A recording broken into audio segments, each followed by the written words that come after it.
Response to President Trump's missile strike on a Syrian air base has been generally positive. Some congressional Democrats signaled support, but they want more consultation. American allies seem to be on board, particularly in the Middle East. Russia, Iran, and of course Syria are not. And as we mentioned, a Russian ship is moving toward a pair of U.S. Navy vessels as we speak. We have reaction from all over Washington, throughout the world tonight, including from China, whose president was able to deliver his message personally. Chief White House correspondent John Roberts starts things off from the Winter White House in Palm Beach, Florida. Good evening, John.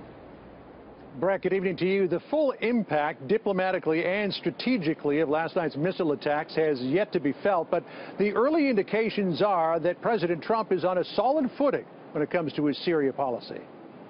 I think we have made tremendous progress in our relationship with China. President Trump's focus this morning was on his Chinese guest, President Xi Jinping.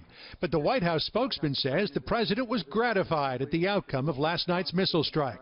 I think he's pleased that we have sent a clear and decisive and justified proportional response around the world. White House officials say the president took action not only in response to the horrific scenes of death and suffering of civilians, especially children, but also because if Assad were to get away with such actions, it may increase the chance the United States could be targeted with chemical weapons. It is in this vital national security interest of the United States to prevent and deter the spread and use of deadly chemical weapons.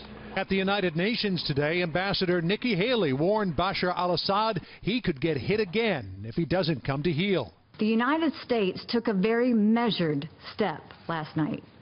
We are prepared to do more, but we hope that will not be necessary. Russia, which has a close relationship with Assad, has complained loudly in public about the missile strike and flexed its muscles, sending a warship to the area.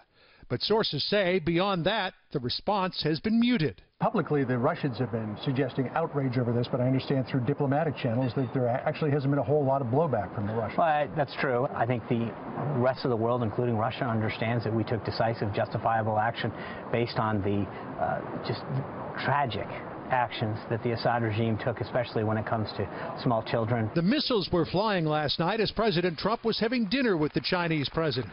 Xi Jinping did not mention the strike in brief remarks to the White House press corps today, but a Chinese spokeswoman said, quote, "We are concerned about the current situation in Syria and call for political settlement.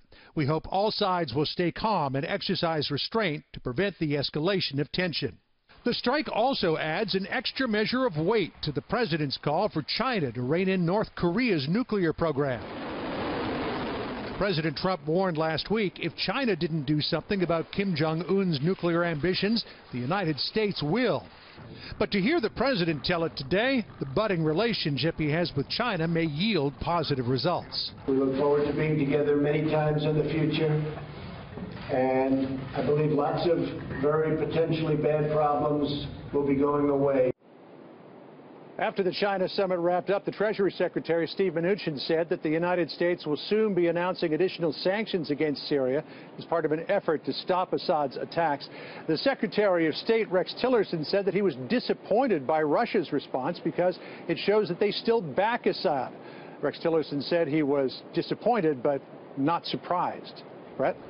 John Roberts traveling with the president in Palm Beach. John, thank you.